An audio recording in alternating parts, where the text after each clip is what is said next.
Last week, ITV spoke with Mrs. Jagan and her husband, the president.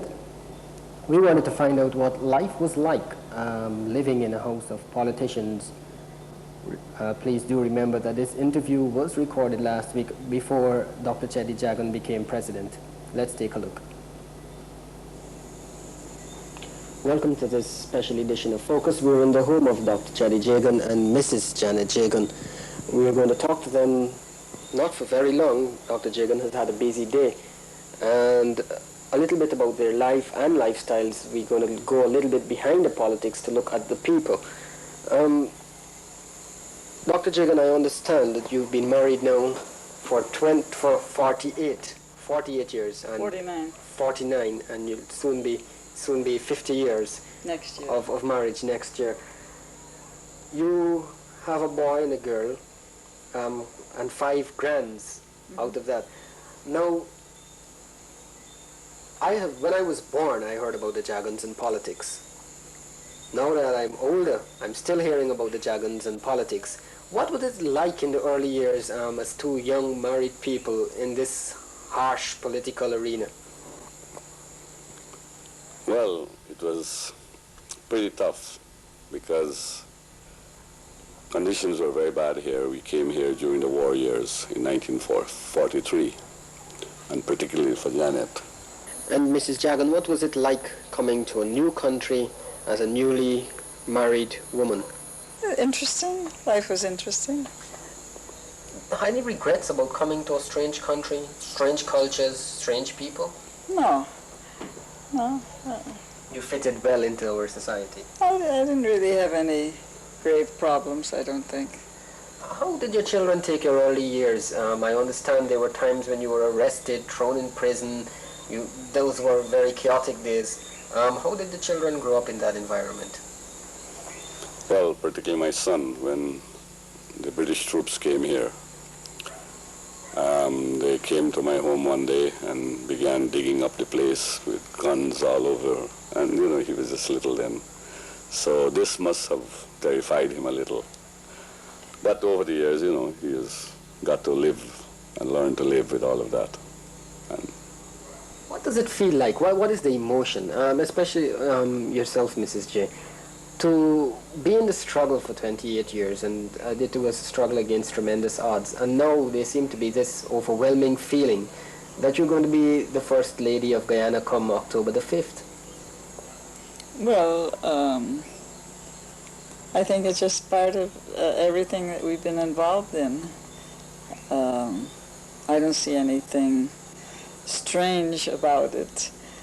I mean, we've been working towards the possibility of getting rid of a government that has oppressed the people for many years. And once we can achieve that, I think we can move forward. And as our slogan says, rebuild the nation. That's what it needs. It needs rebuilding. Dr. Jagan, let's talk a little bit about you outside of politics. What do you do in your spare time, if there is any? hardly have any time to do work at the office and then come home and do the work, continue the work. Well, you go in the yard, don't you? Every now and then I have a big yard here and I do some gardening. I love fruits and I have a lot of fruit trees of all kinds. What is your favorite fruit? Basically, it's mango, I think. I have coconut trees, I have, and so on. I have all kind of trees, and I love fruits, yes. So that keeps me in exercise and fit and trim. Talking about fit and trim, two of your major political opponents in the years gone by has since passed away. Cheddi Jagan is still here. But not only is he here, he's much more livelier than some of the presidential candidates we're seeing in this election, much more vigorous. Oh. How do you account for that extraordinary vitality? Well, I would say it's a commitment to what we started out to achieve. And in a way, we haven't achieved it yet, so we have to stay alive to realize it. I don't think you're answering the question properly. The question is, his good health, I think, has to do with exercise, and he never has overeaten. I think that's one of the problems of many men. They eat too much, big plates of rice, etc. Cheddi eats in a responsible manner, and he has well-balanced meals. He eats so that I think the mode of life has contributed also to his good health. He doesn't drink, he doesn't smoke, so that the things that can cause ill health are eliminated in some ways. I understand you cook sensibly, a lot of steam. Well, I'm not a great cook.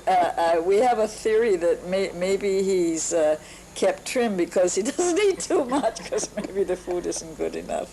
Who knows? What type of music do you both listen to when you have the time to listen to music? Well, I listen to all types of music. I have classical music. I listen to modern jazz and things like that. That's a habit from the days I was a student. I used to have the radio going all the time, and I still do when I'm doing. So I can tune off when I am concentrating on something, and when I'm not, I listen to something good. Mrs. Jane? Well, certain types of music I like I like to listen to Greek folk music, and I have a number of records or tapes that I enjoy, but mostly softer type of music. But she loves to read a lot. I read an awful lot. I usually get through 1 or 2 books a week, so I'm a voracious reader.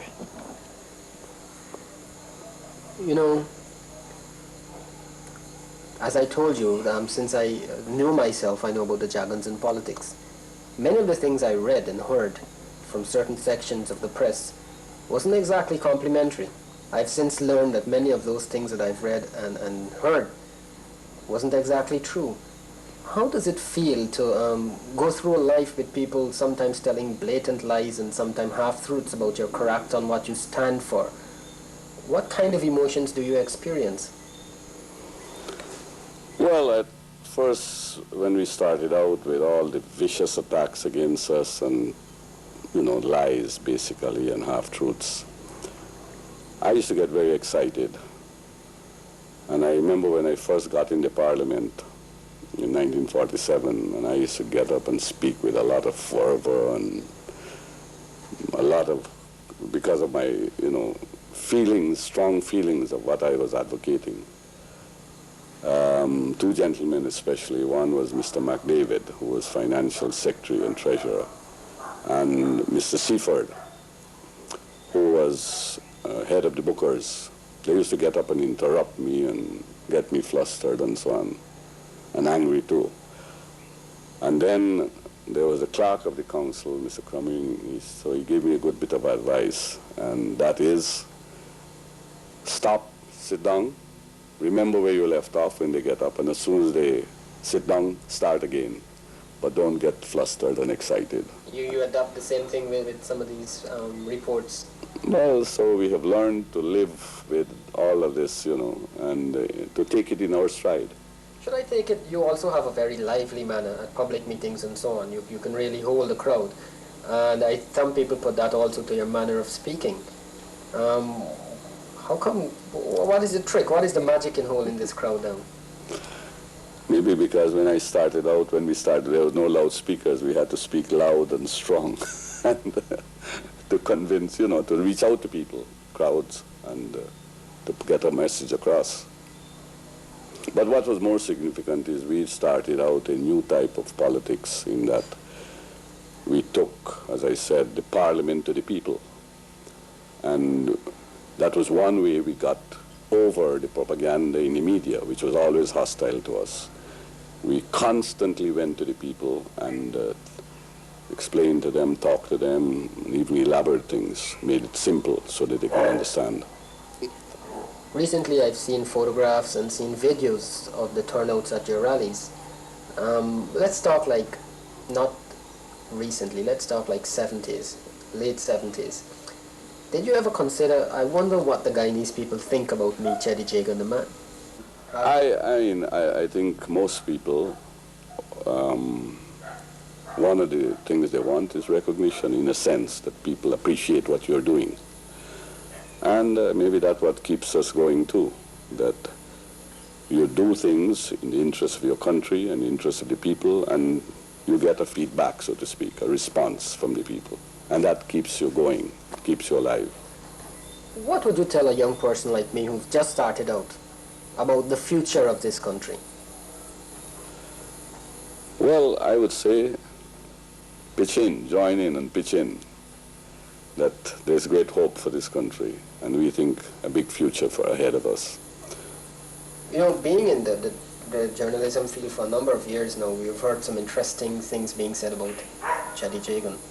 One of them being that he has tremendous secrets about Guyana, tremendous secrets in terms of locations of fantastic amount of natural resources. Oh.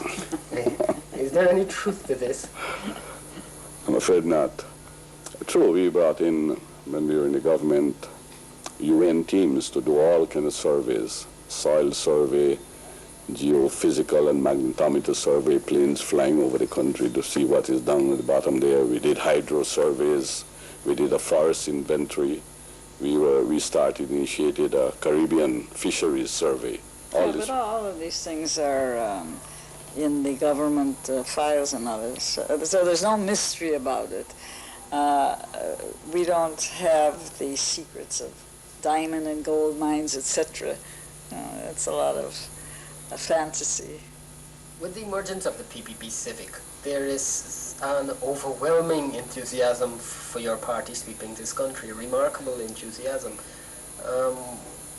Have you ever considered why is this sudden resurgence and overwhelming support for the PPP Civic? Well, because people want to change and they want answers to their problems. And we have created in this alliance PPP Civic, what we had in 1950. That's a broad coalition in one party. And then, as you know, we won 18 out of 24 seats in 53. Regrettably, that was shattered by the split in the party in 1955. So that alliance which we had then in one party, now we have it with the party and the civic slate. So we have, in this alliance, we are representing all classes, all strata of the society. And for that matter, all ethnic groups, and accommodating different ideological positions. I never looked at position in terms of glory and honor. I looked at it as a job which I will hold in order to help the country and to help our people. Okay, Dr. Jagan and Mrs. Jagan, thank you very much for the interview and good night. Thank you. Thank you. Just to recap, Guyana's fourth president, Dr. Cheddi Jagan, was sworn in this afternoon at State House in Main Street. There was a large gathering of special invitees and members of the diplomatic corps. Among those in attendance were Attorney General of St. Vincent and also Prime Minister of Trinidad and Tobago, Patrick Manning. Until next time, I'm Lawrence Jaskaran on behalf of ITV and VCT, wishing the new government best wishes.